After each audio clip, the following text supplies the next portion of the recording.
Everything outside is green and starting to blossom and open up, and we're just drawn outside with this beautiful weather. Follow along with me in another day in the life, a slow, simple spring day in our homeschool.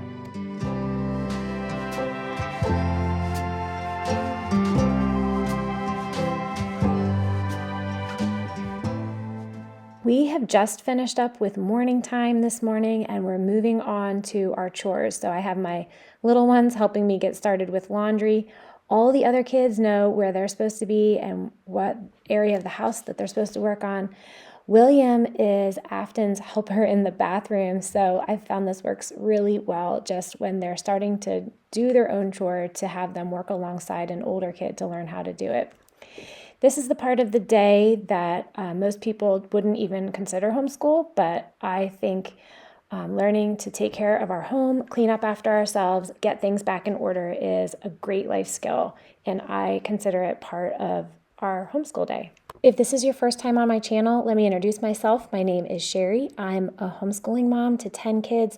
I'm married to Nelson, who's my high school sweetheart. We've been married for almost 24 years. Our oldest son is graduated. We have 7 in school and then 2 preschoolers, a 2-year-old and a 14-month-old. I am just an everyday homeschool mom. I've been homeschooling for 14 years, and each morning is just another day of faithfully doing the work that God's called me to do. And I like to bring you along with me, and hopefully just seeing someone else doing the same thing that you're doing will be encouraging to you today. On this morning, for our morning time, which was what we did before chores, I did just the Bible reading, our Bible memory, and then the last thing that we have to do in our simple morning time notebook before we finish the school year is to read the Shakespeare story, King Lear. I read that from the book Beautiful Stories from Shakespeare. It's actually just a couple pages.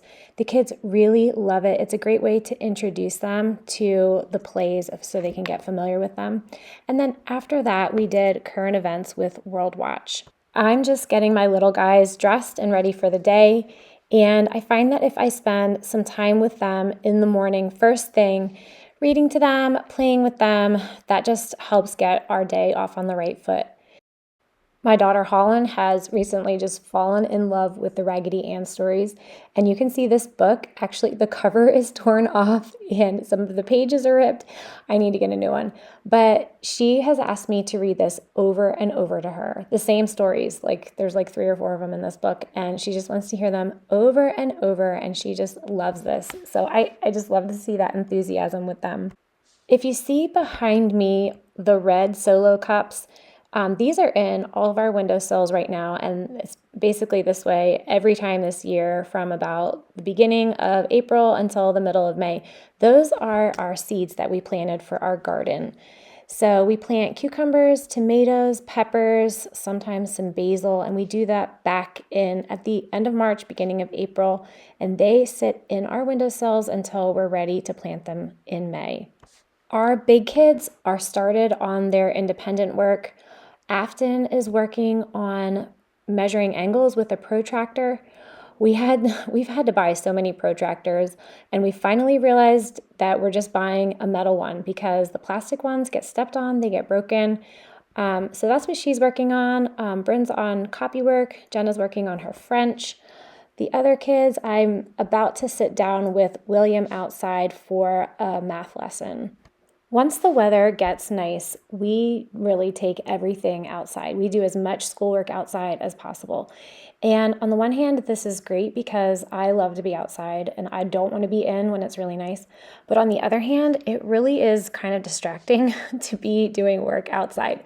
So I've mentioned this in several other videos, but we get a ton of work done from January through March. And then when spring comes, we have about 6 weeks more of school. We're still doing work. We're still doing reading, writing, math. I am still doing science and history, reading to them in the afternoon. But things just ease up a little bit because we all just want to be out. And even during this lesson with William, we had a couple bees that were flying around us that were just honestly so distracting. We got through it, but he just kept swatting at the bees and talking about them. And so that's just kind of how it is. But I still like to be outside. We just don't want to be in on these beautiful spring mornings. So we're wrapping up a lot of things around here. Our family co-op ends next week, and then we have a spring program.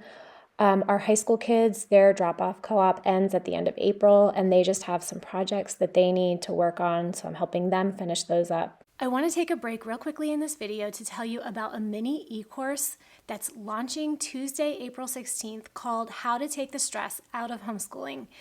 This is being put out by Kelly Crawford of Generation Cedar.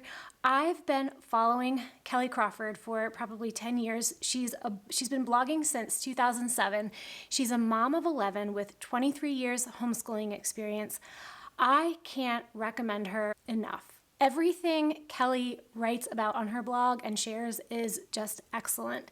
And this mini e-course is going to be like having someone come alongside you and just help you navigate the waters of homeschooling. Whether you're a new mom or a veteran homeschool mom, this is going to help you avoid some of the common mistakes. It's going to be just a shot in the arm of encouragement.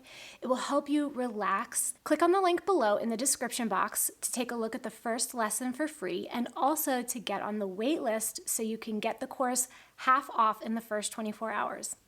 Our cherry trees are just starting to blossom, and up in this cherry tree there is, I don't know if you can see it there, there's a bird that's been making this really interesting like tapping and smacking sound. I don't know what kind it is, but we've been watching it. But all these things are just making it really hard for us to focus on our bookwork right now. So we might have finished a little bit early this morning and went outside. We have these layered chicks that we got about 8 weeks ago, and now they're almost big enough to be let out to grass. We still have them in the garage. But the girls wanted to get them out of the garage and take them out on the grass to just play with them and introduce them to the outside. So they were outside. They actually found out the name of this spring wildflower that was in that shot. I can't remember what they said it was. We've seen it on some of our nature hikes with our co-op. But they just wanted to be outside. These, I went and helped James and William go catch a chick for themselves. They're just ready to be out of the brooder, out on the grass. So that's something we're probably going to be doing in the next couple weeks, getting a spot for them outside. Some of the kids have been trying to train chickens. I don't know why they think that's something that they can do, but it sure occupies their attention, and they were really having fun with it this morning. One thing we've always tried to have around here, wherever we've lived, is a basketball hoop. So we're just so happy to have this one in the barn. But even before we moved to this house, we had a basketball hoop out in our driveway at our old house. Anything like this, I just feel like is so great for boys in the winter, in the summer. Trampolines, we have some soccer nets that we keep in our backyard. They just need to be outside and to be moving and to be physical. I did a video on Homeschooling Boys a couple weeks ago. You can take a look at it. My husband was home for a little bit this morning, and so it's hard for us to be inside doing a lot of schoolwork and not to be just enjoying this time together. So while he was here, before he left, we spent a little family time outside just enjoying the beautiful weather. Now, when we're outside for any period of time and we come back in, the house tends to go downhill. So the kids have been doing their schoolwork in here. We had lunch. We just headed right outside. So when we came in, we had to clean up. And the way it works in our home is that I have one person assigned to the kitchen every day. And if it's an older person, then I am their helper. But if it's a younger kid, then I'm cleaning up the kitchen and they're my helper. I've really had the itch lately to just do some deep cleaning. I feel like this happens every spring. I want to just pull out some of our furniture, clean behind it, vacuum back there, and we just have spider webs and things just have gotten dusty with winter, and we have our spring clothes to switch over. All these things are just on my mind as things that need to happen in spring. And if some of these things feel overwhelming, sometimes we'll just take a day and tackle a bunch of them. We'll just divide up some of the things I want to get done and just divide them up among the kids, and we'll all work on different areas. When we have some of these extra responsibilities that happen when the seasons change and just more things that need to be done around the house, I think we can sometimes be torn and feel like we need to do school, but we also want to do these other things. And I'm constantly reminding myself that family is first, home is first. It's just one more way that I have over the years moved away from a school mindset to more of a family and home mindset. School fits in around the edges for us, and our family is first. While I was finishing up here, my little ones had gone down for a nap and my other kids were outside playing, so I took this time to just pull out my Bible. I hadn't gotten a chance to do this today, and with having little ones for 19 years now, we've had either babies, toddlers, I've been breastfeeding or pregnant. It would be just wonderful. I would love to get up early in the morning before the kids are up and spend some time alone in the Word, but that has not been a reality for me. What's worked better for me is whenever I get that first moment alone at some point in the day, I do get a little bit of alone time, to just go to the Lord first and seek His face, look for His wisdom, rather than going to social media or something else. I think what we do with our time when we get free time as moms really is a reflection of our heart and our motives. And I just know how much over the years, spending time a little here, a little there in God's Word, it's like an investment. And I know how much it's helped me in my mothering, given me strength and joy to face whatever I have for the day. Before we finished for the afternoon, I read the kids the Child's History of America. We've been going through that this year. Normally we do Veritas Press, self-paced history. We've done that for so many years. We've gone through their 5-year rotation twice. We took a break this year and I read this book to them. I've really enjoyed it. After we finish in the afternoon, my kids spend their time just following their interests. And for my girls, that's usually baking. On this day, they made these soft pretzels. And they're just taking shots of those. They love doing a lot of stuff in the kitchen, and they're so independent with this. It's great. The other kids, they were all randomly doing different things. I took William aside. He's been asking me for a couple weeks to plant these carrots. And I can see him being one that is going to really like gardening, because I've noticed this before, whenever my husband and I are out in the garden, he's always there with us and he's always asking us questions, always talking about things. He asked if he could have his own little garden, which I think is adorable. So he's been asking about planting these carrots. I took him outside and we got started on those.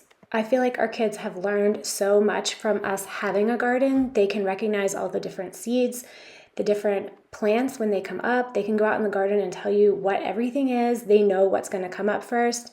And when something is ready to be harvested, they've just learned a lot by having this garden right in our backyard. I think it's something just really simple you can do that teaches your kids so much.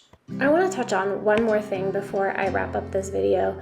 I run into a lot of new homeschool moms, and one common thread that I see among a lot of them is that they just don't think they're very good at homeschooling, or they think that it takes a certain kind of person to homeschool your kids or to be good at it. Maybe you have a friend who is just really academic and her kids are so smart, and just watching that just seems intimidating and you think, that is not me. Or maybe the opposite. Maybe you have a friend who is just really laid back and it's just too much and you think, I really want my kids to be challenged. Maybe you know someone that's just constantly out of the house. They're always going places, always having all these experiences, or maybe they're unit people, whatever it is. Whatever it is, we all know someone that is just different. And I think that there are no special skills required to be good at homeschooling. It looks different for every family.